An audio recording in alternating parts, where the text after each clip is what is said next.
Alors moi je m'appelle Sophie Ginermont, donc je travaille à INRAE depuis une trentaine d'années. J'ai intégré l'INRA fin 92 pour commencer une thèse sur la volatilisation d'ammoniac. Et en fait à ce moment-là, ça a été le début pour notre équipe en bioclimatologie, des travaux sur tout ce qui est lien entre l'agriculture, les grandes cultures essentiellement au début, et les émissions gazeuses, soit de polluants atmosphériques, soit de gaz à effet de serre. Mes recherches s'inscrivent dans ce premier travail de thèse. J'ai essayé de déployer tout ce qui tournait autour, tous les aspects mesure des émissions au champ, de la caractérisation et modélisation pour intégrer toutes les connaissances qu'on avait sur ce processus-là.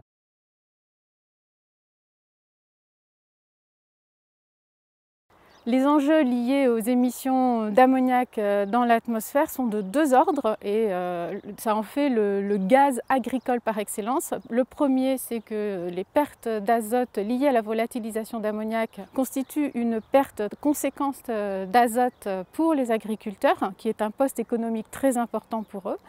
Et le deuxième enjeu, c'est que ça contribue à l'augmentation de la concentration en particules très fines qui ont des impacts sur la santé humaine.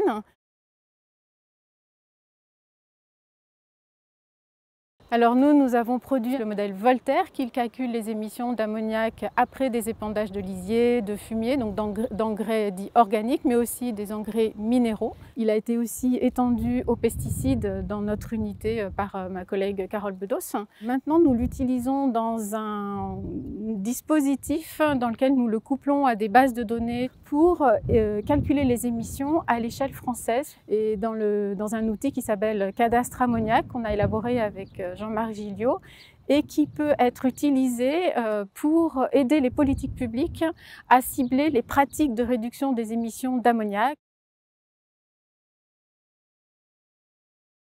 Il y a une demande qui continue à se développer de la part, d'une part, des ministères qui voient le potentiel qu'il pourrait y avoir à l'utiliser d'une manière un petit peu routinière, de la part des DREAL aussi qui nous sollicitent pour l'utiliser pour évaluer leurs émissions d'ammoniac et les potentiels de réduction en mettant en œuvre certaines pratiques de réduction, et aussi du côté de la qualité de l'air. Donc il y a les deux volets, il y a les volets agricoles et les volets qualité de l'air. On voudrait coupler toute cette connaissance, cette mise en forme des émissions d'ammoniac au champ pour mieux prédire les événements de pollution atmosphérique, la pollution de fond aussi.